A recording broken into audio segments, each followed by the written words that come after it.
구독과 좋아요, 알림버튼까지 눌러주세요. 행복한 전래산 TV 많이 사랑해주세요. 사랑해요. 김치. 행복한 전래산 TV.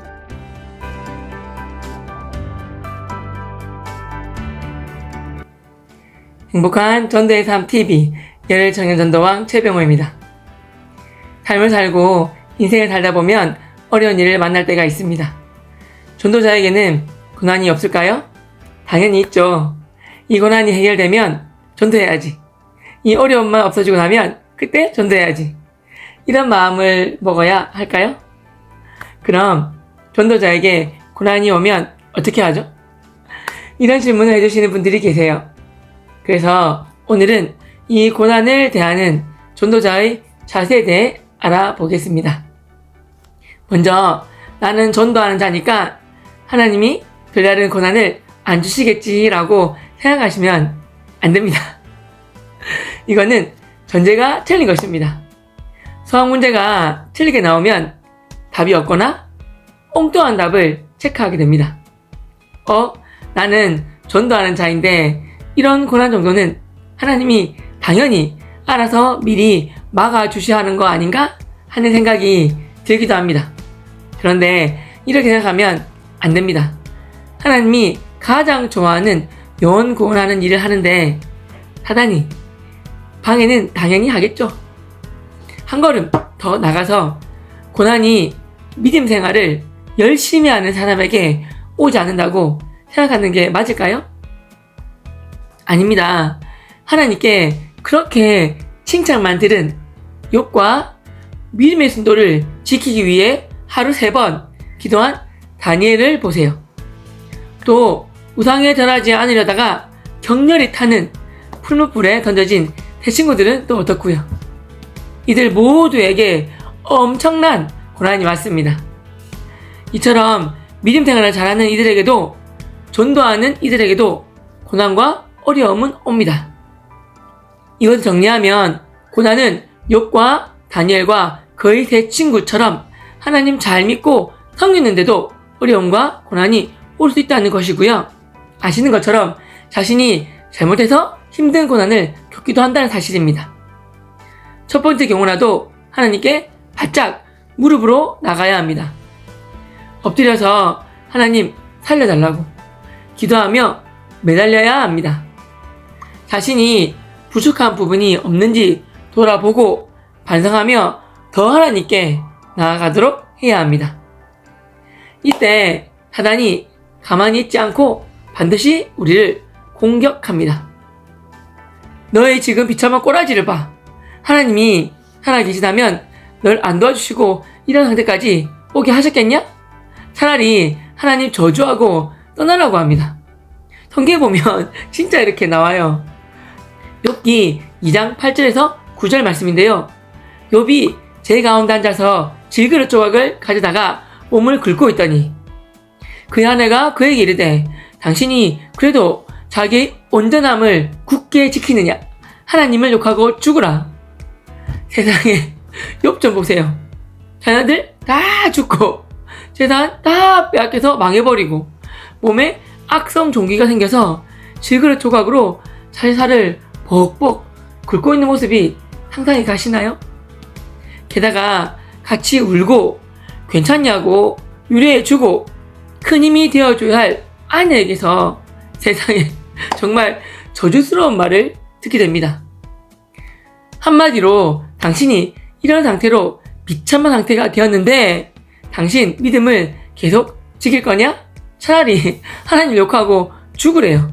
우와, 저는 이 부분 보면서요, 진짜 아내의 이 말이 독화살이 되어서 욥의 심장을 후벼 팠겠구나 라는 생각이 들었습니다.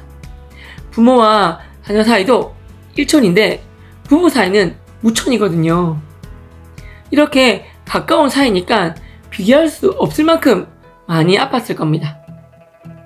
사단이 아내를 통해 욥의 마음을 완전히 무너뜨려서 하나님과의 관계를 끊으려고 하는 수작이죠. 그런데 참 대단한 것은 욥이 그런 아내에게 어떻게 말하고 있냐면요. 욕하면서 꺼지라고 막 화내며 머리끄덩이 잡고 싸웠나요?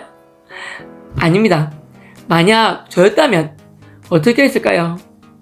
대도 안 한 말 듣기 싫다고 눈 동그랗게 뜨고 큰 소리로 저리 가라고 솔직히 저는 소리는 쳤을 것 같아요. 진짜 다음 나오는 말씀처럼은 못했을 것 같습니다. 욥기 2장 10절 말씀인데요. 그가 이르되 그대의 말이 한 어리석은 여자의 말 같도다. 우리가 하나님께 복을 받았은즉 화도 받지 아니하겠느냐 하고 이 모든 일에 욥이 입술로 범죄하지 아니하니라. 우와, 감탄밖에 안 나옵니다. 부인, 어리석은 말 하지 마세요. 생사화 복은 하나님께 달려있지 않소. 이렇게 말하며 입술로 하나님께 범죄하지 않았습니다. 즉 하나님께 원망불평하지 않았다는 거 아닙니까? 사실 이 부분에서 욥이 같은 사람이 맞나 라는 생각이 들기도 합니다.